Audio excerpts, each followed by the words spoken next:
Davom etamiz. Davlatimiz rahbarining respublika mahallalarida xavfsiz muhitni yaratish yo'nalishida yaxlit manzilli ishlash tizimini joriy etishga qaratilgan qo'shimcha chora-tadbirlar to'g'risidagi qaror ijrosini ta'minlash maqsadida Toshkent tumanining bir qator mahallalarida ham o'rganish ishlari olib borildi.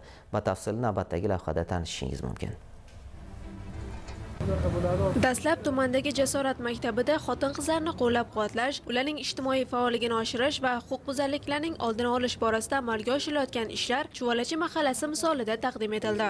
Hududda tashkil etilgan ko'rgazmalar esa amalga oshirilayotgan loyihalarning amaliy natijalarini yaqqol ko'rsatib berdi. Xususan, ma'rifatli ayol loyihasi doirasida ayollarning ma'naviy salohiyatini oshirish, ayollar daftaridagi tadbirkorlikka jalb etilgan va bugun ish beruvchiga aylangan xotin-qizlar faoliyati yoritildi. Shuningdek, aholi bandligini ta'minlash maqsadida tumanda 800 o'rinli sut mahsulotlari ishlab chiqarish zavodini tashkil etish loyihasi taqdim qilindi. Ikkinchi manzil Qirariq mahallasida joylashgan 25-sonli maktabgacha ta'lim muassasasida alohida toifadagi shaxslar o'rtasida jinoyatchilikning oldini olish bo'yicha amalga oshirilgan ishlar ko'rib chiqildi. Shuningdek, profilaktik yondashuvlar va mahalla darajasida olib borilayotgan tizimli ishlar muhokama markazida bo'ldi.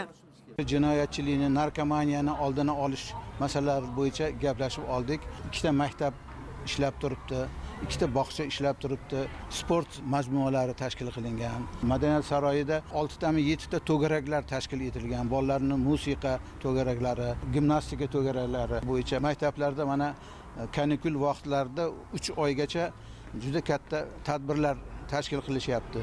Shu bolalarimiz tashqarida qolib ketmasin, vaqtlarini sport bilan, musiqani o'rganish bilan, madaniyatni o'rganish bilan shug'ullansin degan qator tadbirlar tashkil qilinyapti. Navbatdagi manzil Ayrota mahallasida bo'lib, bu yerda 30-sonli maktabgacha ta'lim muassasasining ochilish marosimi o'tkazildi. Tadbir davomida yoshlar va voyaga yetmaganlar ta'lim sifatini oshirishga qaratilgan ilg'or tajribalar hamda yangi yondashuvlar taqdim etildi. Kun davomida o'tkazilgan mazkur tadbirlar hududlarda ijtimoiy muammolarni manzilli hal etish, aholi bandligini ta'minlash hamda xavfsiz muhitni shakllantirish borasidagi ishlarning amaliy ifodasi bo'ldi.